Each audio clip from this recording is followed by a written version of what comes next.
Jadi saudara-saudara, seperti yang sudah saya sampaikan bahwa di YouTube sebelumnya, saya menyampaikan bahwa untuk partai politik akan saya tampilkan dalam konteks YouTube baru gitu ya, YouTube baru, channel YouTube baru.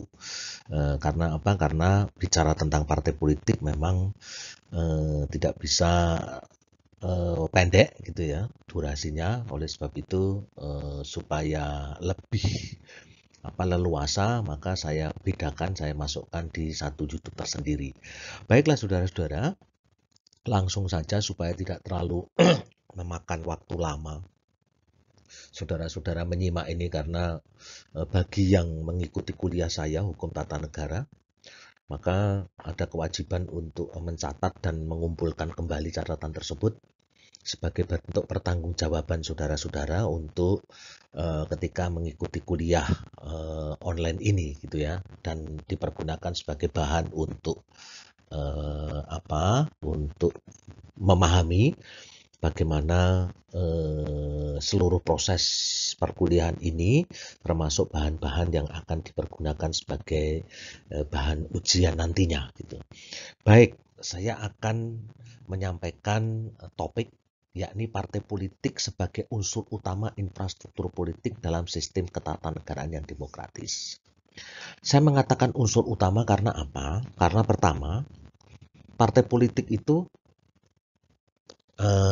sebagai komponen infrastruktur politik yang memiliki hak konstitusional, ya kan, hak konstitusional untuk mengirimkan wakil-wakilnya di dalam struktur organisasi ketatanegaraan yang utama. Ya, struktur organisasi ketatanegaraan yang utama yakni khususnya adalah parlemen, wakil rakyat, baik itu yang bersistem bikameral maupun yang bersistem one kameral gitu. Itu yang pertama. Yang kedua, dia juga memberikan andil dalam mengisi kepemimpinan nasional, ya.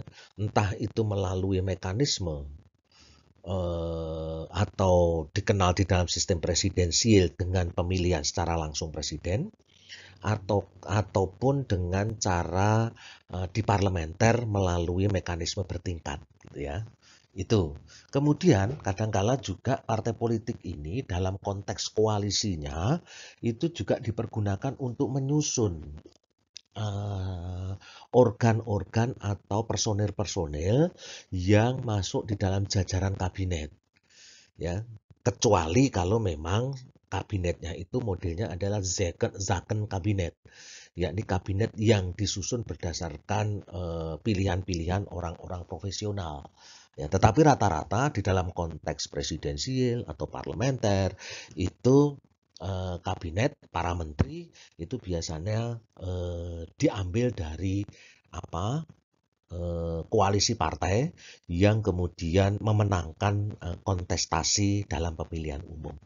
Nah, itu yang pertama. Yang kedua, partai politik dalam kehidupan infrastruktur politik itu memiliki semacam ruang gerak yang lebih luas. Artinya, isu-isu yang dikemas oleh partai politik itu luas, khususnya dalam kehidupan ketatanegaraan, sosial, bahkan budaya, bahkan ekonomi, gitu ya, pendidikan itu juga dikemas di dalam isu-isu yang dibangun oleh partai politik. Beda dengan golongan kepentingan.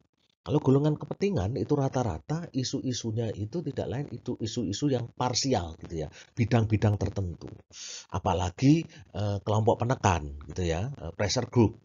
Isunya itu muncul sekonyong-konyong, tiba-tiba mak bedunduk gitu ya. Loh, ada isu semacam ini, ayo kita melakukan gerakan untuk melawan pemerintah melalui oposisi. Nah, itu yang kedua. Yang ketiga, partai politik penting di dalam unsur infrastruktur politik itu dikarenakan partai politik tidak lain adalah berisi orang-orang atau diharapkan itu adalah sebuah organisasi infrastruktur politik yang akan mengisi ruang-ruang kebijakan publik yang diambil dari isu-isu yang kemudian diolah oleh partai politik dan kemudian disampaikan kepada anggotanya yang duduk di parlemen maupun menjadi orang-orang di dalam pemerintahan. Nah, inilah mengapa partai politik memiliki posisi yang cukup strategis di dalam konteks sistem ketatanegaraan yang demokratis. Nah, oleh sebab itulah, maka di dalam kesempatan kali ini saya menyampaikan partai politik sebagai unsur utama infrastruktur politik dalam sistem ketatanegaraan yang demokratis. Kita akan coba lihat nanti kenapa partai politik memiliki posisi yang sangat strategis seperti itu gitu ya. Untuk itu yang selanjutnya kita nantikan slide berikut ini. Ya, banyak sekali definisi dari partai politik, pengertian partai politik gitu ya. Kalau Anda semua belajar dalam beberapa buku-buku buku-buku textbook di ilmu politik gitu ya. Itu banyak sekali pengertian partai politik. Nah, di sini saya akan mencoba merangkum beberapa pengertian ke dalam satu pengertian ya. Nah, partai politik intinya tidak lain adalah suatu kelompok manusia yang terorganisir secara teratur, baik dalam hal pandangan, tujuan, maupun tata cara rekrutmen keanggotaan dengan tujuan pokok yakni menguasai, merebut, ataupun mempertahankan kekuasaan dalam pemerintahan secara konstitusional. Nah, ini mengapa tujuan partai politik seperti itu? Ya kan, apapun bentuknya, apapun jenisnya partai politik, tujuannya tidak lain adalah menguasai, merebut, atau mempertahankan kekuasaan dalam pemerintahan secara konstitusional. Tidak ada partai politik yang dibentuk untuk mengisilah kegiatan politik di masyarakat gitu ya. Nggak ada. Coba cari, ada partai politik yang dibentuk tetapi tidak mempunyai tujuan semacam ini. Nah, mengapa partai politik memiliki tujuan semacam itu? Menguasai, merebut, atau mempertahankan kekuasaan dalam pemerintahan secara konstitusional? Ya karena yang pertama, paling tidak ideologi partai, visi misi partai, kalau dia mampu menguasai, merebut, atau mempertahankan kekuasaan dalam pemerintahan, secara konstitusional tentunya, tidak secara gontok-gontokan begitu, maka paling tidak ideologi, ide, gagasan partai politik ini tujuan yang paling ideal dapat menjadi gagasan, ide, tujuan dari suatu negara atau pemerintahan. Itu yang pertama. Nah, yang kedua, program-program partai politik sebagai pengejawantahan dari ideologi, dari ide, gagasan, visi, misi dari partai politik itu bisa menjadi program-program dari pemerintah. Oke. Nah, kemudian yang berikutnya, karena program-program menjadi dari pemerintah bisa menjadi program pemerintah, maka partai politik akan memperoleh keuntungan baik spiritual maupun material. Ya, ini yang lebih mulai yang pragmatis. Oleh sebab itu, maka banyak sekali partai politik yang bermain dalam tataran ide, bermain dalam tataran program, menawarkan program-programnya. Supaya apa? Supaya nanti partai politik program ini bisa menjadi program negara, program pemerintah. Dan kalau menjadi program negara atau program pemerintah, maka partai politik ini tentu akan diuntungkan. Ya, diuntungkan karena apa? Ya karena pertama visi misinya juga akan tercapai, ya kan? Paling tidak gagasan dan ideologi dalam pengertian adalah sistem gagasan itu bisa tercapai, ya. Dan kemudian paling tidak partai politik juga akan memperoleh keuntungan spiritual maupun material. Nah ini, ya kan, orang-orangnya kemudian sangat dihormati dan kadangkala juga partai politik yang hidupnya juga membutuhkan aset, membutuhkan biaya, tentunya juga akan terbiayai juga. Maka dalam kesempatan ini memang partai politik di mana-mana, khususnya di Indonesia, memang ada kecenderungan untuk banyak sekali yang terlibat di dalam konteks persoalan pendanaan ini. Nah, ini yang terjadi, ya. Jadi partai politik itu selalu memiliki tujuan, yakni menguasai, merebut, atau mempertahankan kekuasaan dalam pemerintahan secara konstitusional. Nah, inilah pengertian partai politik secara umum. Selanjutnya, saudara-saudara,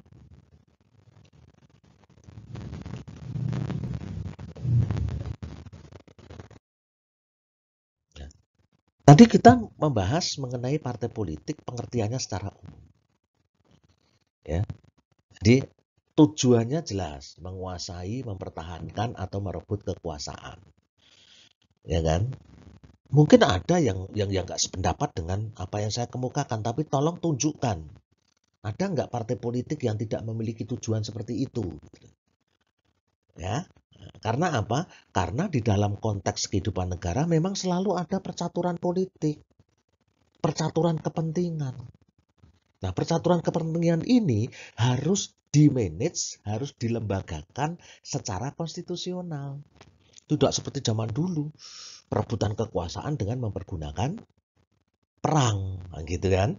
Nah, oleh sebab itu harus ada mekanisme kompetisi yang fair, kompetisi yang konstitusional, artinya melalui aturan-aturan main yang telah disepakati secara bersama-sama. Nah, eksistensi parpol dalam perspektif hukum tata negara sekarang. Jadi sebelum jauh kita membahas, kita akan coba melihat bagaimana sih eksistensi partai politik dalam perspektif hukum tata negara. Kenyataan ada, tetapi bagaimana? Kalau kita bicara tentang hukum tata negara, yang tentunya ini berasal dari kata constitutional law atau hukum konstitusinya. Kita akan coba melihat satu persatu.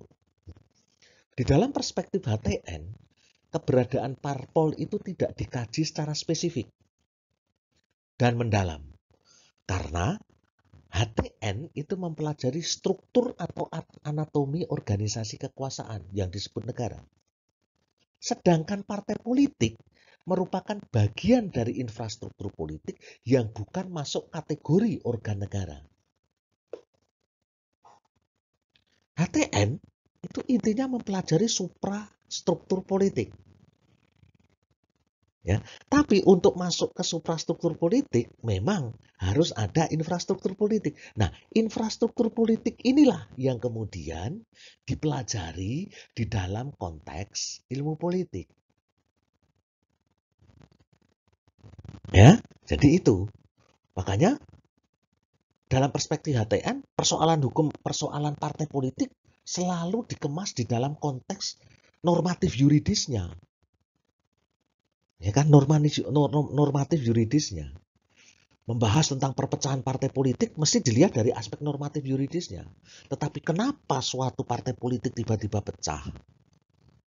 Kenapa partai politik tiba-tiba muncul kongres luar biasa yang ribut? Muncul istilah kudeta di partai politik. Itu biar dikaji oleh teman-teman yang tahu perilaku politik, perilaku kekuasaan. Tapi kalau ditanya tentang hal itu bagi seorang ahli hukum tata negara, tentunya dia akan melihat bagaimana dengan perspektif aturan mainnya di dalam partai politik yang bersangkutan. Nah, buktinya apa? Yang kedua, Undang-Undang Dasar 1945 menyebut keberadaan partai politik itu dalam ketentuan sangat minimalis. Di Undang-Undang Dasar 45, padahal penting. Ya, seperti yang saya kemukakan tadi, ada aspek penting mengapa partai politik itu sangat penting dalam konteks sistem ketatanegaraan yang demokratis. Nah, kita lihat Undang-Undang Dasar 45 itu menyebut keberadaan partai politik dalam ketentuan yang pertama, pasal 6A ayat 2. pasangan calon presiden dan wakil presiden diusulkan oleh partai politik atau gabungan partai politik peserta pemilihan umum sebelum pelaksanaan pemilihan umum. Itu ya. Coba Anda nanti lihat, tolong dicek gitu, Undang-Undang Dasar 45. Jadi pengaturan yang pertama itu ada di pasal 6A ayat 2. Pasangan calon presiden dan wakil presiden diusulkan oleh partai politik atau gabungan partai politik peserta pemilihan umum sebelum pelaksanaan pemilihan umum. Yang kedua, pasal 22E ayat 3. Peserta pemilihan umum untuk memilih anggota DPR dan DPRD adalah partai politik. Dua, ya, disinggung secara tertulis di dalam konstitusi. Ya, disinggung secara tertulis di dalam konstitusi. Dan di dalam konstitusi tidak ada pendelegasian secara langsung menunjuk. Ketentuan lebih lanjut di dalam ketentuan lebih lanjut tentang tata cara dan pembentukan partai politik diatur dengan atau dalam undang-undang. Nggak ada. Tidak ada. Nanti di mana itu bisa diatur? Kenapa muncul undang-undang partai politik? Nah ini tuh. Yang kedua, pasal 22E ayat 3, peserta pemilihan umum untuk memilih anggota DPR dan DPRD adalah partai politik. Selanjutnya, pasal 24C itu juga menyebut partai politik. Ayat 1. Mahkamah Konstitusi berwenang mengadili pada tingkat pertama dan terakhir yang putusannya bersifat final untuk menguji undang-undang terhadap undang-undang dasar, memutus sengketa kewenangan lembaga negara yang kewenangannya diberikan oleh undang-undang dasar, memutus pembubaran partai politik, disinggung lagi, dan memutus perselisihan tentang hasil pemilihan umum. Anda mungkin bertanya, diatur sedikit di dalam undang-undang dasar. Satu lagi, supaya tidak lewat tidak lewat pengaturan di Undang-Undang Dasar 45 berkaitan dengan partai politik itu sangat sedikit gitu ya. Satu lagi yang C. Pasal 28 Undang-Undang Dasar 45. Kemerdekaan berserikat dan berkumpul, mengeluarkan pikiran dengan lisan dan tulisan dan sebagainya ditetapkan dengan undang-undang. Pasal inilah yang kemudian dirujuk untuk membentuk undang-undang tentang partai politik. Padahal pasal ini mempergunakan frasa pendelegasiannya ditetapkan dengan undang-undang. Menurut Undang-Undang Nomor 12 Tahun 2011, junto Undang-Undang Nomor 15 Tahun 2019, ya 2019 tentang pembentukan peraturan perundang-undangan, jika pendelegasiannya mempergunakan frasa diatur dengan undang-undang, maka akan muncul satu undang-undang yang bermaksud mengatur tentang apa yang ditegaskan di dalam pasal yang bersangkutan. Dengan demikian, harusnya undang-undang yang muncul dari pasal 28 ini tidak lain adalah undang-undang tentang kemerdekaan berserikat dan berkumpul, mengeluarkan pikiran, gagasan, lisan maupun tulisan. Undang-undangnya itu. Tapi ini juga muncul tentang partai politik. Undang-undang ini. Nah, kalau Anda pelajari terus di dalam Undang-Undang Dasar 45, tidak ada satupun yang memerintahkan ketentuan lebih lanjut pembentukan partai politik diatur dengan undang-undang. Nggak ada. Saya berusaha untuk mencari semalaman, ada nggak ya dalam Undang-Undang Dasar ini. Ternyata nggak ada. Nah ini, sehingga pasal 28 Undang-Undang Dasar 1945 menurut tafsiran saya, ya kan? Menurut tafsiran saya, itu adalah pasal yang sering disebut open legal policy.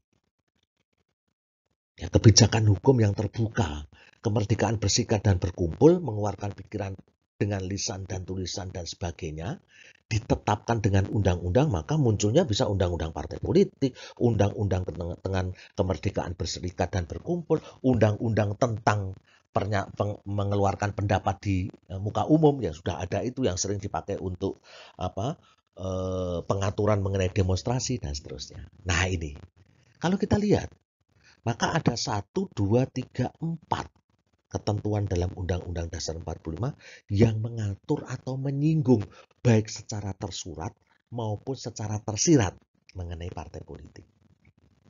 Sangat minim sekali, saudara-saudara. Nah, ada pertanyaan. Mengapa minim keberadaannya diatur dalam Undang-Undang Dasar, tetapi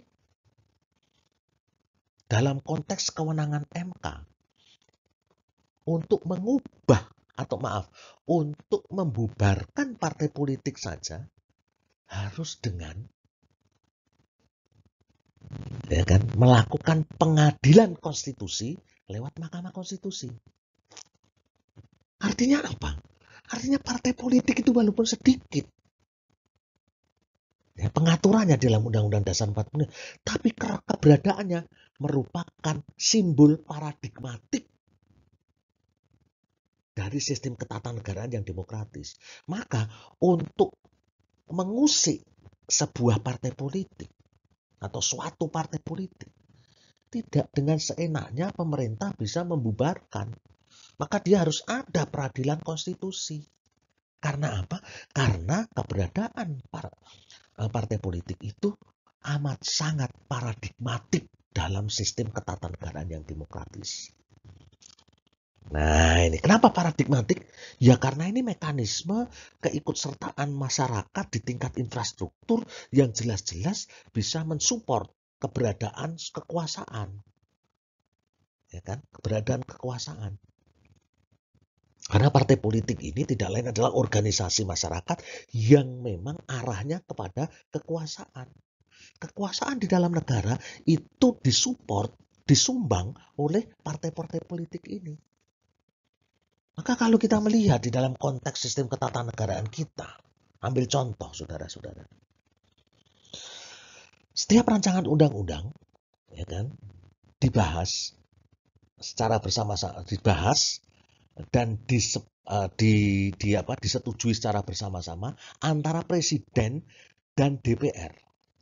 Tapi kenyataannya saudara-saudara, kalau kita melihat mekanisme yang ada di dalam sidang-sidang MPR ketika membahas sebuah rancangan undang-undang dan kemudian disetujui bersama, maka yang setuju itu adalah satu sisi adalah presiden, tapi di sisi lain adalah fraksi. Bukan DPR dalam satu kesatuan, tapi fraksi. Fraksi itu tidak lain adalah perpanjangan partai politik di Dewan Perwakilan Rakyat. Artinya apa? Artinya DPR tetap dalam kungkungan belenggu kepentingan partai politik lewat fraksi. Nah ini saudara-saudara, memang harus lewat itu. Polanya di dalam Undang-Undang Dasar seperti itu. Itu pasal berapa ya itu ya? Itu pasal setiap rancangan undang-undang. Sebentar, saya lihatnya. Agak lupa itu juga nggak apa-apa toh. Antara pasal 20-an itu ya. Ya kan? Antara pasal 20-an.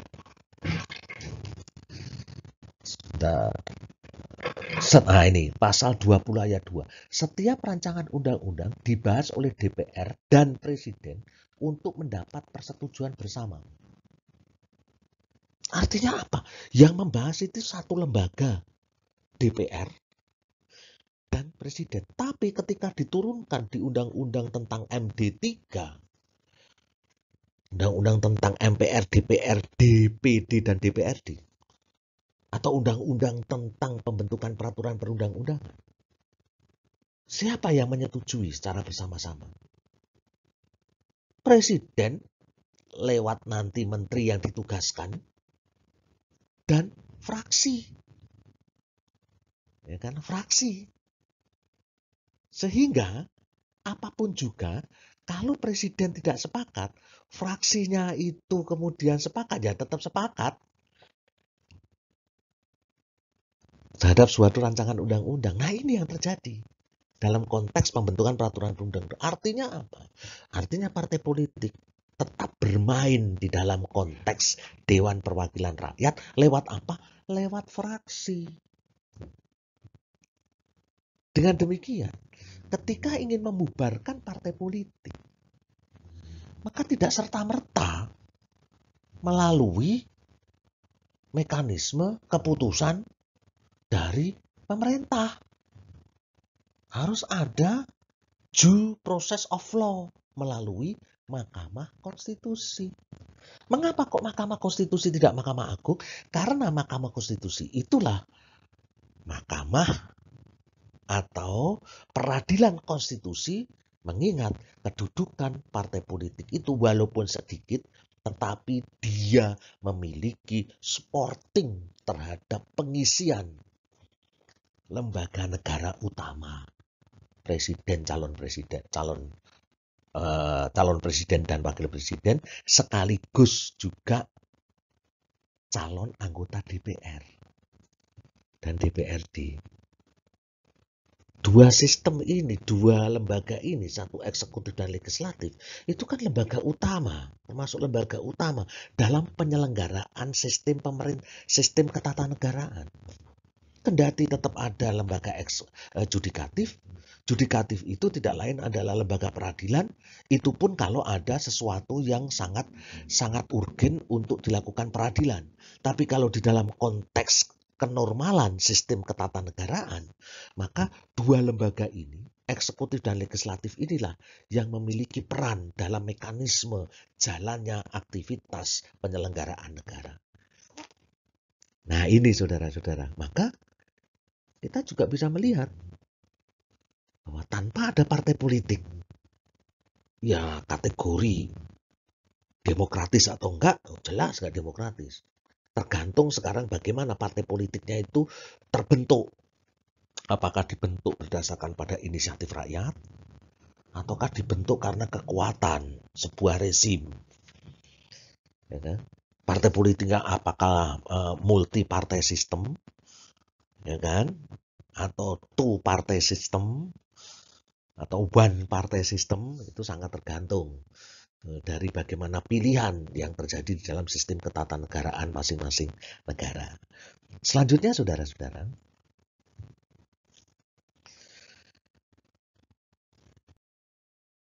kita melihat, mencoba meresapi partai politik yang ternyata di dalam Undang-Undang Dasar hanya diatur secara minimalis.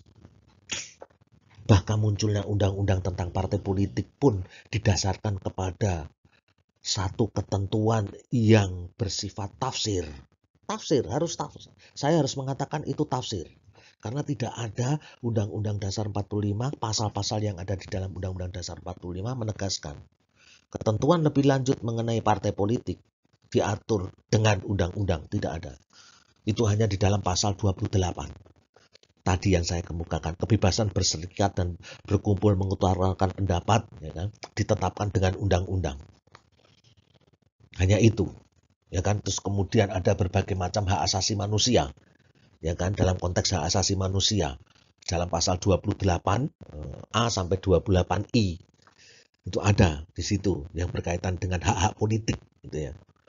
Ini hanya tafsir. Jadi munculnya undang-undang dasar, undang-undang tentang partai politik itu jelas bukan karena delegasi langsung yang memerintahkan secara tertulis, tersurat Undang-Undang Dasar 45 untuk mengeluarkan atau membentuk sebuah undang-undang tentang partai politik. Terlepas dari hal itu semua, undang-undang tentang partai politik tentunya kita akan bisa melihat pengertian parpol menurut Undang-Undang Nomor 2 Tahun 2008 tentang partai politik. Sebentar, undang-undang ini sudah dilakukan perubahan atau belum nih? Undang-Undang Nomor 2 Tahun 2008, ya kan? Sambil menunggu ya, yang saya tahu itu memang undang-undangnya itu UU nomor 2 nomor 2 tahun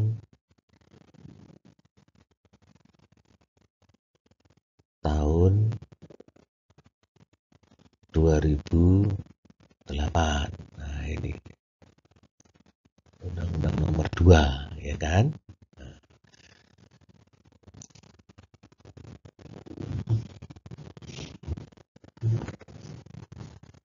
Nah, kita lihat Undang-Undang nomor 2 tahun 2008 itu bagaimana.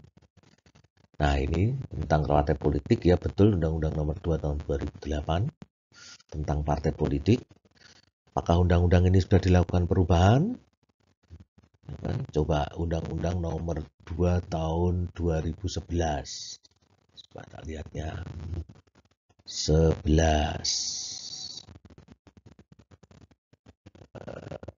Nah, sebentar saudara-saudara, karena memang harus dicek ini. 11. Iya. Oh bukan, berarti Undang-Undang nomor 2 tahun 2008 ya.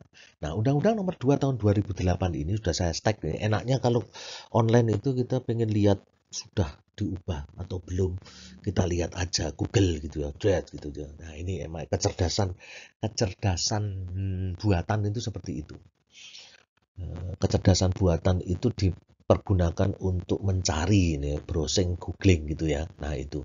Nah, di dalam pengertian parpol menurut Undang-Undang Nomor 2 Tahun 2008 itu begini pengertiannya. Pasal 1 angka 1. Partai politik adalah organisasi yang bersifat nasional dan dibentuk oleh sekelompok warga negara Indonesia secara sukarela atas dasar kesamaan kehendak dan cita-cita. Saya ada terusnya nih. Nah, ini frasa yang paling penting ini. Saya ulangi ya, partai politik adalah organisasi yang bersifat nasional dan dibentuk oleh sekelompok warga negara secara sukarela atas dasar kesamaan kehendak dan cita-cita. Dan ini frasa yang paling penting. Mengapa partai politik bisa seperti ini? Untuk memperjuangkan dan membela kepentingan politik anggota, masyarakat, bangsa dan negara, serta memelihara keutuhan Negara Kesatuan Republik Indonesia berdasarkan Pancasila dan Undang-Undang Dasar Negara Republik Indonesia. Kenapa saya kasih merah? Ya kan? Kenapa saya kasih jeda frasa ini? Setelah tadi partai politik adalah organisasi bla bla bla bla bla, yang mempunyai sukarela atas dasar kesamaan kehendak dan cita-cita. Kemudian saya kasih jeda, dan jedanya itu tidak lain adalah untuk memperjuangkan dan membela kepentingan politik anggota, masyarakat, bangsa dan negara, serta memelihara keutuhan Negara Kesatuan Republik Indonesia berdasarkan Pancasila dan Undang-Undang Dasar Negara Republik Indonesia. Mengapa bisa seperti itu? Jawabannya adalah seperti ini.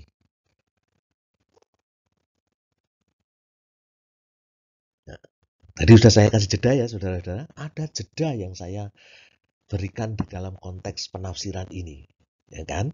Karena apa? Karena ini ada frasa penting. Kalau kita melihat frasa penting dan yang dicetak merah tadi, maka saudara-saudara bisa memberikan tafsir seperti ini. Pengertian partai politik itu seperti ini. Undang-undang dalam mengartikan partai politik ternyata lebih mendahulukan kepentingan anggota. Ya kan?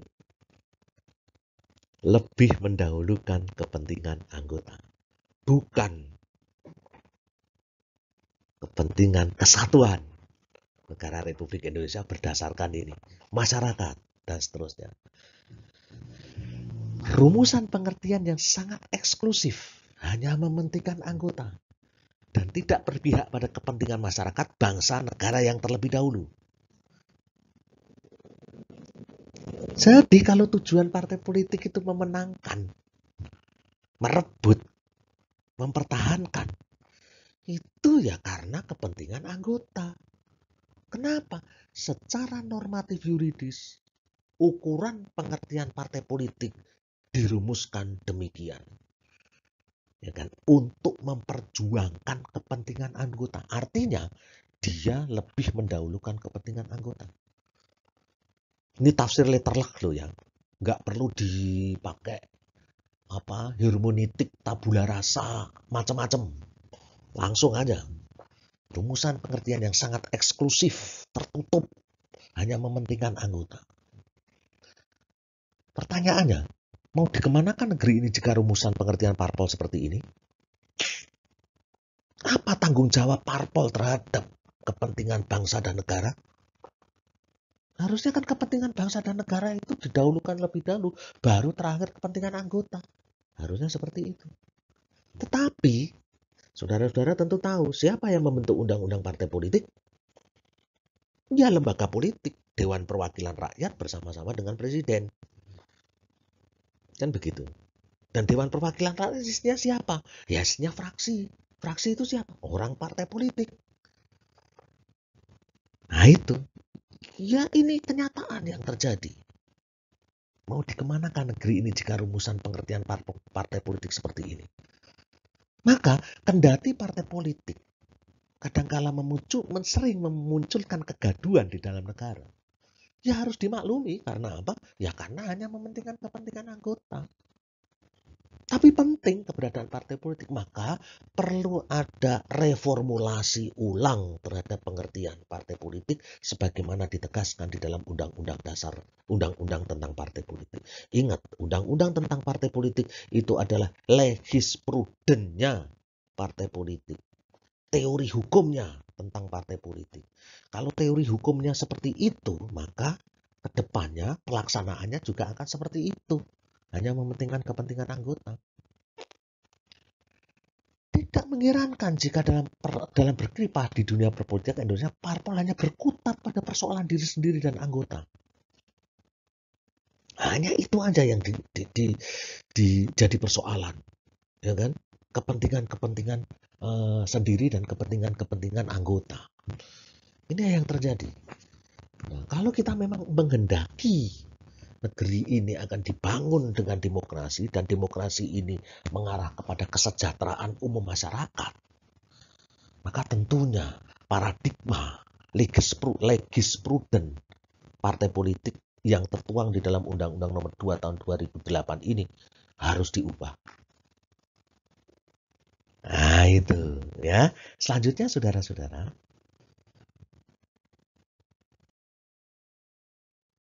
nah betapa mudahnya mendirikan partai politik. Mengapa mudah? Ya kan? Syarat pendirian partai politik itu sangat mudah. Karena apa?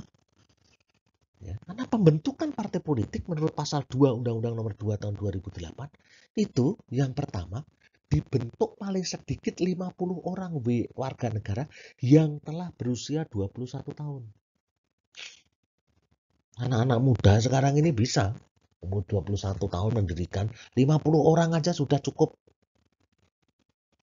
Dalam Undang-Undang Nomor 2 Tahun 2008 loh ini ya. Mudah-mudahan belum diubah ini. Nah, kalau diubah ada kesalahan, ya tolong nanti dikoreksi. Di mana? Di bawah ini ada komentar. Ya, komentar ini tolong diisi, Pak, itu keliru, Pak. Undang-undangnya sudah diubah, sekarang tidak 50 orang, melainkan 100 orang atau berapa gitu ya. Nah, karena apa yang saya kemukakan ini tetap terbuka untuk dilakukan diskusi dan pembenahan-pembenahan. Artinya apa? Artinya apa yang saya sampaikan ini hanya sharing dan kebenarannya pun juga perlu terus-menerus dilakukan pengujian gitu ya. Kemudian yang kedua, menyertakan 30% keterwakilan perempuan. Nah ini. Kemudian dengan akta notaris yang memuat anggaran dasar dan anggaran rumah tangga serta kepengurusan tingkat pusat. Ya. Kepengurusan parpol tingkat pusat dengan menyertakan paling rendah 30% keterwakilan perempuan. Itu.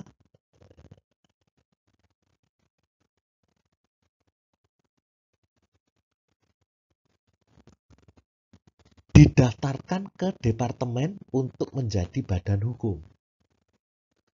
Ya kan, semua dia punya hak untuk melakukan perbuatan hukum, kan begitu. Nah, selanjutnya saudara-saudara, sekali membuat partai politik. Ya, mudah sekali membuat partai politik. Nah, sisi positif dan negatif kemudahan mendirikan partai politik. Apa? Demokrasi, ya karena alasan demokrasi maka membuat partai politik itu mudah sekali. Akhirnya kalau Anda juga lihat sekarang ini ada berapa ini partai politik di Indonesia? Dan rata-rata partai politik di Indonesia itu adalah partai politik yang dihasilkan karena perpecahan partai politik. Karena perpecahan partai politik dari kecil-kecil. Jadi kecil-kecil dan kemudian tumbuh dan kemudian mendaftar punya akta notaris. Sisi positifnya, mendukung proses percepatan demokratisasi. Mendukung proses konsolidasi demokrasi. Penguatan demokrasi. Dengan semakin mudahnya membuat partai politik. Karena ini berkaitan dengan soal hak asasi manusia, kan begitu. Kemudian penguatan aspirasi politik masyarakat. Jadi dengan mudahnya itu masyarakat kemudian berkumpul di dalam suatu partai politik dan ada salurannya. Maka saluran ini paling tidak bisa diorganisir oleh partai politik dan kemudian aspirasi politik masyarakat bisa disalurkan lewat partai politik untuk diteruskan ke jajaran suprastruktur politik. Pemenuhan hak politik warga negara. Oke, ini sisi positifnya. Sisi negatifnya, tidak mengakar dalam hal pemahaman asas, haluan maupun tujuan parpol. Yang penting berdiri, yang penting nyari orang, yang penting rekrut, kalau bisa orang dari partai politik lain gitu kemudian ditarik-tarik gitu ya, atau terjadilah kutu loncat. Anda tahu sendiri bagaimana dulunya dia seseorang tokoh itu adalah di partai A, tiba-tiba menjadi partai B, nanti pemilu berikutnya dia menjadi partai C gitu ya, meloncat ke sana kemari gitu ya. Artinya apa? Artinya haluan dan tujuan partai politik tidak begitu diindahkan berkaitan dengan hal ini. Yang penting memperoleh anggota, memunculkan sikap pragmatisme atau mendahulukan kepentingan sesaat di kalangan anggota. Saya masuk di partai politik ini ada jaminan saya menjadi anggota dewan enggak? Ada jaminan saya untuk dimenterikan enggak? Nah, ini sisi negatifnya. Dan kemudian pengorganisasian partai politik rentan konflik. Paling gampang sekali konflik. Karena apa? Ya lebih baik berkonflik, kemudian mendirikan satu partai. Dulunya partainya namanya partai apa gitu, kemudian diubah sedikit lagi, sedikit aja, ditambahi reformasi misalnya begitu. Nah, terjadi rawan konflik. Nah, kalau seperti ini saudara-saudara, maka kita lihat yang selanjutnya. Nah, ini ada pertanyaan bagi saudara-saudara. Makanya saya mempersilahkan saudara itu untuk menjawab menurut pandangan saudara. Dengan mudahnya partai politik di Indonesia, sehingga terjadilah banyak sekali partai politik, apalagi kalau menjelang pemilihan umum. Maka pertanyaannya, perlukah partai politik itu dibatasi? Ya, ini pertanyaan utamanya, perlukah partai politik itu dibatasi? Yang kedua, ya, jawab dengan argumentasi Anda. Perlu nggak partai politik Indonesia itu dibatasi? Supaya apa? Supaya misalnya masyarakat Indonesia itu tidak terlalu terpolarisasi di berbagai macam kelompok. Kita ini kan sudah multi multikultur, multi etnis, ya kan, beraneka ragam, plural. Nah, nanti pandangan politiknya tambah plural lagi. Jadi Indonesia itu keanekaragamannya itu bertumpuk-tumpuk dari keanekaragaman yang sifatnya alamiah dan keanekaragaman yang sifatnya politis. Perlu nggak dibatasi? Nah, kalau memang perlu, apakah pembatasan partai politik dalam negara tidak melanggar HAM? Karena setiap orang bebas atau setiap orang memiliki hak politik. Nah, ataukah apakah prasyarat mendirikan partai politik merupakan bentuk pembatasan partai politik? Misalnya, yang tadi hanya 50 kemudian diganti dengan 500 misalnya gitu ya. Atau didasarkan kepada sekian persen di parlemen gitu ya. Misalnya gitu ya. Nah, kalau tidak, instrumen hukum apa yang dapat dipergunakan untuk membatasi partai politik di Indonesia namun tidak melanggar prinsip demokrasi dan hak asasi manusia? Tolong, saudara silahkan jawab menurut pandangan saudara. Lalu sertakan jawaban itu dalam tulisan atau resume atau catatan yang saudara kumpulkan. Nanti dibawa sendiri. Silahkan. Ya, gitu. Baik, saudara-saudara. Selanjutnya. Nah, pertanyaan tadi silakan saudara-saudara renungkan. Saudara bisa kemudian mencari berbagai macam artikel. Tapi saya minta saudara-saudara untuk mencoba menjawab dengan argumentasi sendiri. Selanjutnya, peran ADART, karena sering terjadi konflik, karena mudahnya partai politik orang mendirikan partai politik terjadi konflik, maka sebetulnya posisi anggaran dasar dan anggaran rumah tangga itu merupakan batu uji utama mencari solusi konflik internal parpol. Kenapa ini saya sampaikan internal parpol? Karena partai politik memang rawan konflik. Baru-baru ini kita bisa melihat ada satu partai politik yang berkonflik, ya kan? Gaduh di media sosial, di TikTok pun juga gaduh. Bagaimana ini penyelesaiannya? Kalau partai politik itu dewasa dalam berpolitik, dalam berdemokrasi, maka ADART itu sebagai batu uji utama mencari solusi konflik internal parpol. Mengapa? Dampak dari mudahnya mendirikan parpol, konflik sering muncul di kalangan parpol. Maka ADART harus betul-betul kuat, mumpuni, punya basic aturan yuridis, aturan hukum yang betul-betul bisa diterima kedua belah pihak atau pihak-pihak yang mendirikan partai politik ini. Apa konsekuensinya? Yang kedua, mendirikan parpol tidak diikuti dengan kesadaran elit untuk mendewasakan kehidupan organisasi. Kadang-kadang mendirikan parpol tetapi ADART-nya itu copy paste.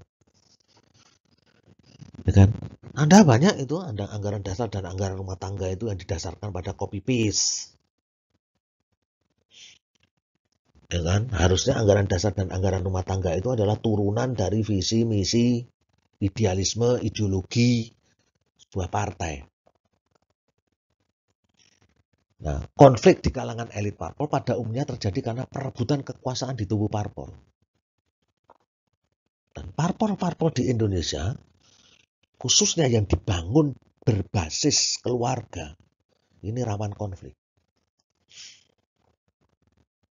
Jika keluarga yang menguasai partai politik itu ternyata sudah semakin menyurut kekuatannya, dan kemudian ada orang yang ingin kemudian ikut dalam konteks perebutan kekuasaan, pertanyaannya, mampukah partai politik itu mempertahankan diri dalam konflik perebutan kekuasaan? Maka membangun partai politik itu jangan membangun seperti dinasti. Ya kan? Partai politik jangan dibentuk berdasarkan partai kekeluargaan. basisnya adalah kepentingan masyarakat. Begitu. Partai politik rata-rata didirikan oleh sebuah tokoh politik. Tokoh politik yang punya punya pengaruh yang cukup besar di negara gitu ya, dirikan. Tapi ketika tokoh politik ini mulai menyurut perannya, mulai menyurut energi politiknya, mulai menyurut gagasan-gagasannya, gagasan politiknya. Ketika ini kemudian lengser ke Prabon, pertanyaannya nanti, bagaimana mekanisme perebutan, mekanisme pergantian kekuasaan itu di dalam tubuh partai politik itu dijalankan. ADART harus mencerminkan itu. Kemudian, konflik internal partai politik sering dialami oleh parpol yang masih mengandalkan figur. Ya kan? Coba lakukan penelitian. Kalau ini hanya merupakan sebuah hipotesis saya, ya kan, lakukan penelitian. Betul nggak sih partai politik yang hanya mengandalkan figur rawan konflik? Ya tadi saya katakan, bagaimana kalau figur ini ternyata sudah mengalami penyusutan, mengalami yang lebih kuat lagi, yang lebih lebih jelas lagi, mengalami delegitimasi. Maka partai politik ini rawan konflik. Akhirnya, ya harus mengandalkan anggaran dasar dan anggaran rumah tangga. Karena ini konstitusinya partai politik. Nah, kalau bicara tentang partai politik dalam perspektif hukum, ya di sini ini. Kalau di dalam perspektif kepentingan, wah itu terjadi perdebatan, wacana yang luar biasa, nggak selesai-selesai. Oleh sebab itu, partai politik harus kuat di dalam penyusunan anggaran dasar dan anggaran rumah tangga, khususnya dalam mekanisme pengaturan organisasi partai politik tersebut. Karena penting partai politik. Jangan bencilah dengan partai politik, tapi ya demokrasi itu memang harus ada partai politik. Tapi apa yang terjadi dalam partai politik ya harus kita coba lihat, kita kritisi supaya apa? Supaya track record partai politik itu semakin dewasa. Kan begitu. Nah, selanjutnya, anggaran dasar dan anggaran rumah tangga sebagai pijakan dasar dalam mengelola organisasi partai politik, namun sering disalahgunakan oleh kehendak politik sang figur.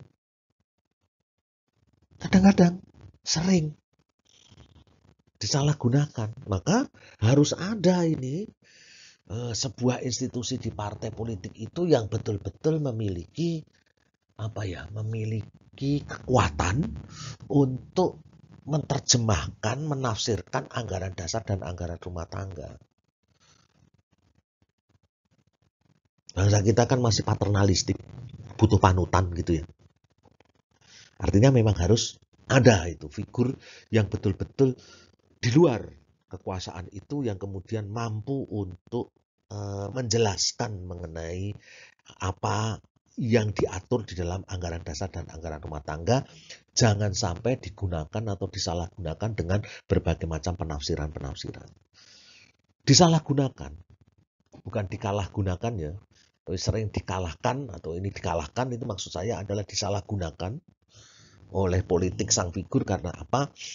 Karena kadang-kala anggaran dasar dan anggaran rumah tangganya itu disusun dengan norma-norma yang masih lentur sehingga memungkinkan terjadinya penafsiran gitu ya. Sementara kalau kita bicara soal penafsiran hermeneutik, maka penafsiran itu sangat tergantung dari tabula rasanya masing-masing. Dan tabula rasa masing-masing itu sangat tergantung dari kepentingan yang bersangkutan yang menafsirkan itu. Selanjutnya, saudara-saudara,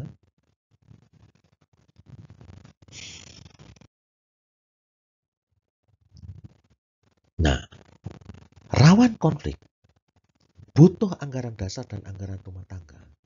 Harus betul-betul diperkuat rumusannya itu di dalam anggaran dasar dan anggaran rumah tangga, bagaimana menyelesaikan sebuah konflik itu. Maka solusi konflik yang dapat ditawarkan, menurut saya ini, itu tidak lain adalah yang pertama, membentuk semacam komisi penegak konstitusi, anggaran dasar dan anggaran rumah tangga, yang posisinya berada di luar pihak yang berkonflik dan diakui oleh partai politik itu sendiri. Artinya apa? Harus dewasa partai politik ini bisa menyelesaikan dirinya sendiri, persoalan dirinya sendiri. Berikutnya, jika komisi yang dimaksud tidak ada, penyelesaian melalui jalur hukum. Karena anggaran dasar dan anggaran rumah tangga disahkan melalui akta notaris yang juga berfungsi sebagai alat bukti yang kuat. Dari aspek hukum ini, ya, kemudian dilakukan melalui perantaran lembaga mediasi dengan bersumber pada anggaran dasar dan anggaran rumah tangga, parpol yang bersangkutan. Ya, nah ini. Kemudian saudara-saudara, diadakan kongres atau muktamar luar biasa. Ya, diadakan kongres atau muktamar luar biasa.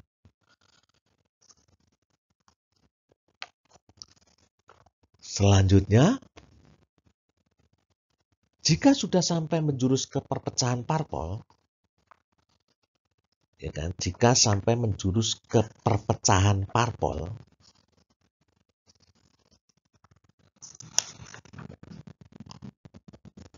ya, solusi dilakukan dengan cara konvensi, dengan melibatkan konstituen secara menyeluruh, dengan memberikan kebebasan untuk melakukan pilihan. Anggotanya itu dikumpulkan, gitu. Memang ini agak susah ini. Karena kadangkala di dalam konteks anggota ini semua dikumpulkan mau memilih siapa nih, konflik ini, perpecahan ini, si A atau si B, model A atau model B. Nah, itu dilakukan konvensi atau dilakukan semacam ya, referendum partai gitu ya. Ya, kalau referendum partai tentunya harus ada mekanisme panitia yang sangat independen. Nah, itu saudara-saudara. Selanjutnya saudara-saudara,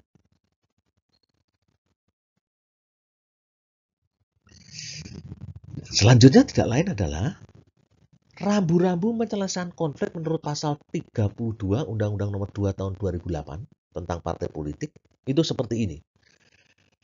Perselisihan parpol diselesaikan dengan cara musyawarah dan mufakat. Ini khas Indonesia. Yang kedua, jika musyawarah mufakat tidak tercapai, penyelesaian perselisihan melalui pengadilan atau yang di luar pengadilan.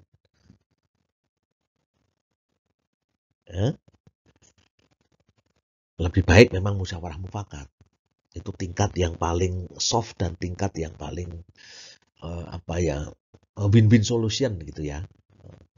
Kemudian berikutnya, penyelesaian di luar pengadilan dapat dilakukan melalui rekonsiliasi, mediasi, dan arbitrase parpol.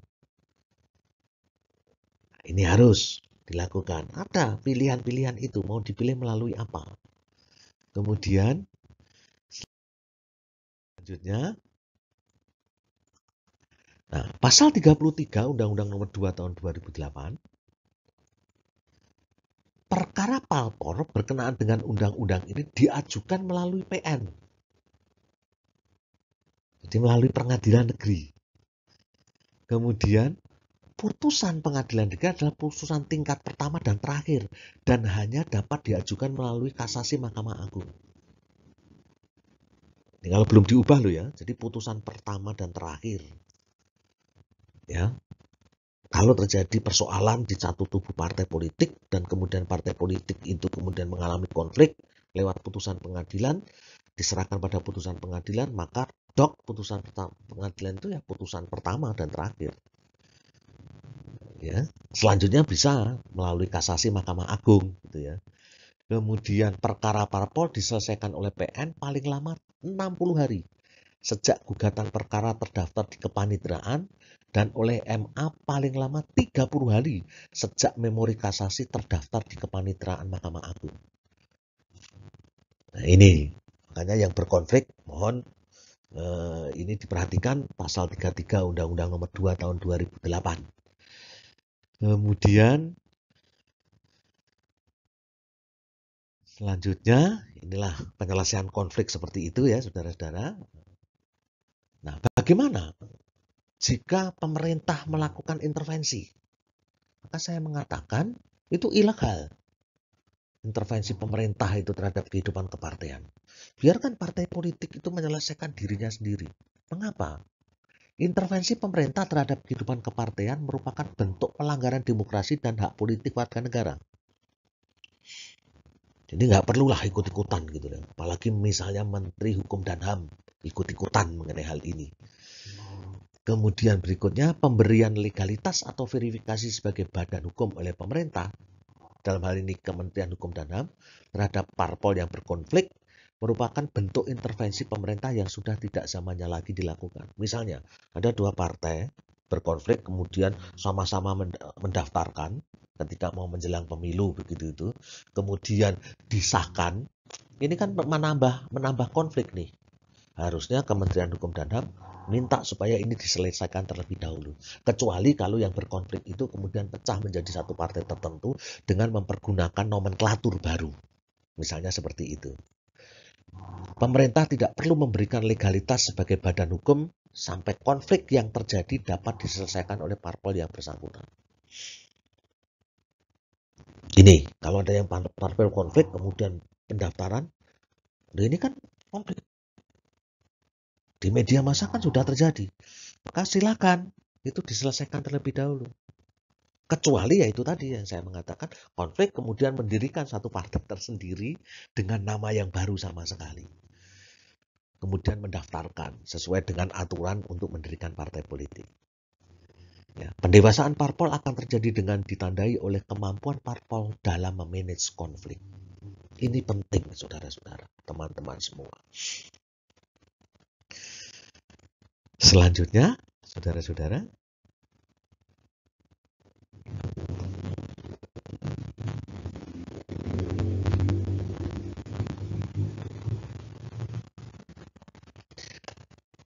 sebagai seleksi alamiah bagi keberlangsungan kehidupan parpol.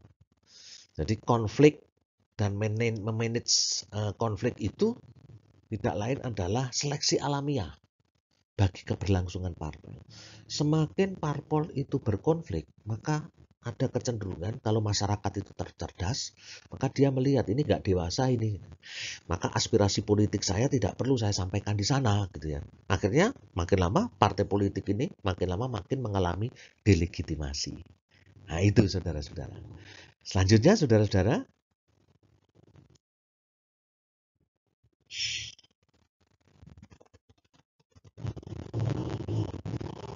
ya, peran KPU dalam mencari solusi atas konflik kepartean. Ini berkaitan dengan persoalan pemilihan umum. Nanti pemilihan umum akan kita bahas lebih lanjut dalam YouTube yang berikutnya. Independensi dan ketidakberpihakan yang penting. Jika parpol yang berkonflik pecah, keduanya mendaftar sebagai peserta pemilu, KPU harus bertindak tegas agar persoalan internal diselesaikan terlebih dahulu menurut ketentuan undang-undang. Jangan sampai dua-duanya diterima.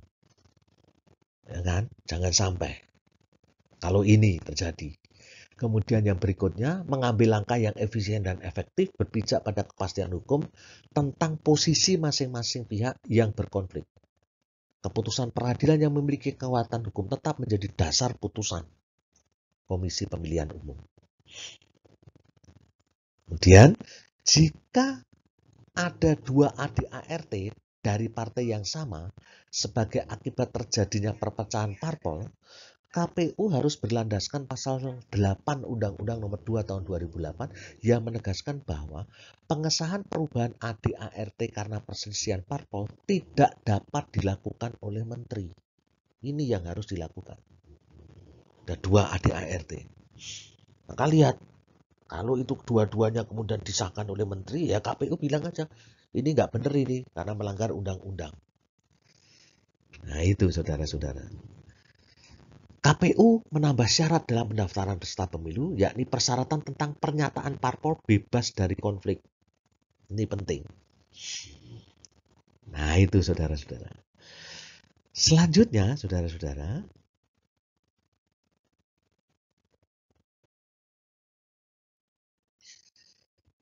itu konflik partai memang harus melibatkan beberapa pihak, tetapi seharusnya pihak-pihak yang berkonflik itu tetap harus bisa menyelesaikan melalui mekanisme manajemen konflik yang ada di dalam ADART partai politik yang bersangkutan.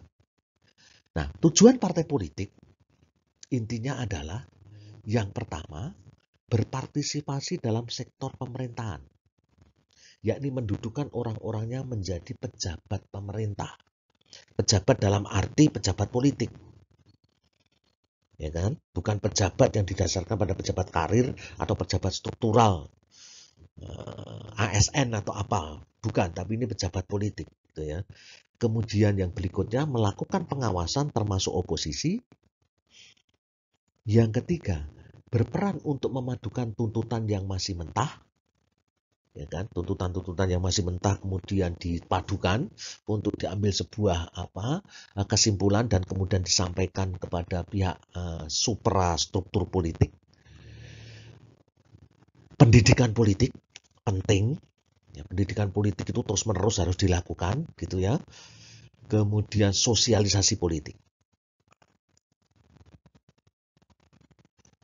dan komunikasi politik. Inilah tujuan partai politik. Pengendalian konflik. Nah, mengapa? Karena kepentingan yang ada di dalam masyarakat itu sering memunculkan konflik. Partai politik harus mampu mengendalikan, justru jangan mengakibatkan konflik di dalam dirinya sendiri. Kan begitu. Nah, selanjutnya saudara-saudara,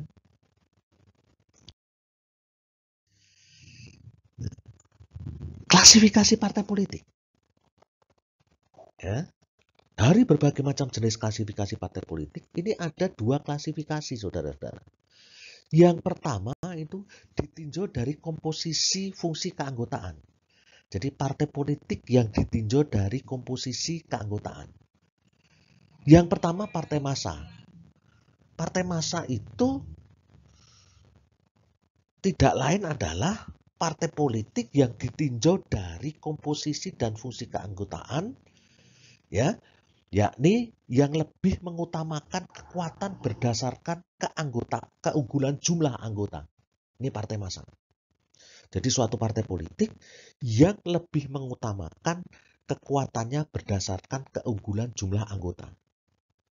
Nah, oleh karena itu, ya, biasanya terdiri dari pendukung-pendukung di berbagai aliran politik dalam masyarakat yang sepakat berada di bawahnya dalam memperjuangkan suatu program yang biasanya luas dan agak kabur.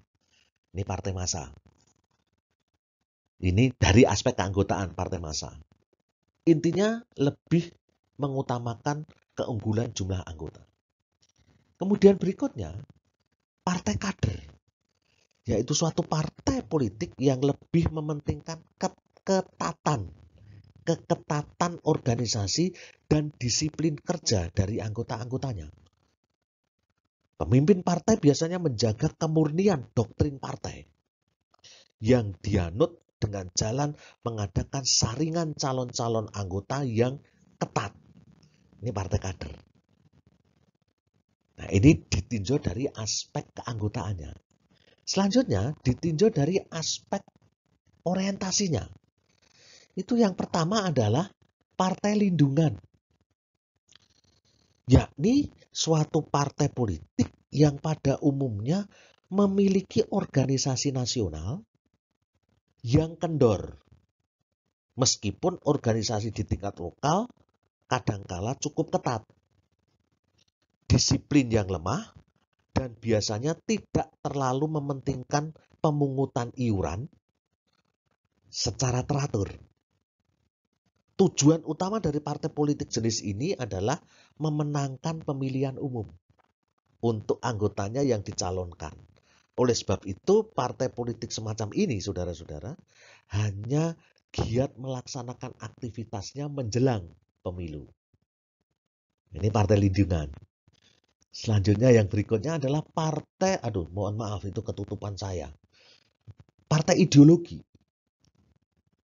Ini adalah suatu partai yang biasanya mempunyai pandangan hidup yang digariskan dalam kebijaksanaan pemimpin atau organisasi dan berpedoman pada disiplin partai yang kuat dan mengikat. Partai ideologi. Nah, dua partai inilah yang ada dan bisa dipergunakan sebagai melihat jenis partai politik apa yang terbanyak di Indonesia. Untuk itu, satu lagi tugas pada saudara-saudara, berdasarkan argumentasi, berdasarkan kriteria, dua kriteria ini,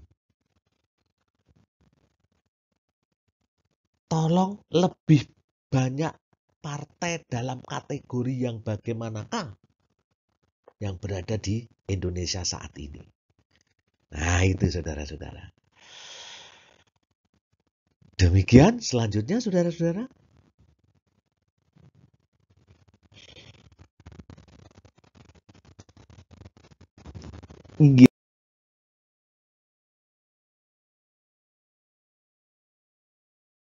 Itulah pemahaman singkat berkaitan dengan partai politik yang bisa saya sampaikan dari aspek hukumnya kan, dan aspek kategorinya. Silakan saudara-saudara untuk mempelajari, dan kalau bertanya bisa bertanya di komen bawah atau lewat WhatsApp gitu ya. Itu yang pertama. Kemudian yang kedua, mengenai sejarah kepartaian di Indonesia, silahkan saudara-saudara juga bisa membuka buku Hukum Tata Negara Indonesia yang saya tulis.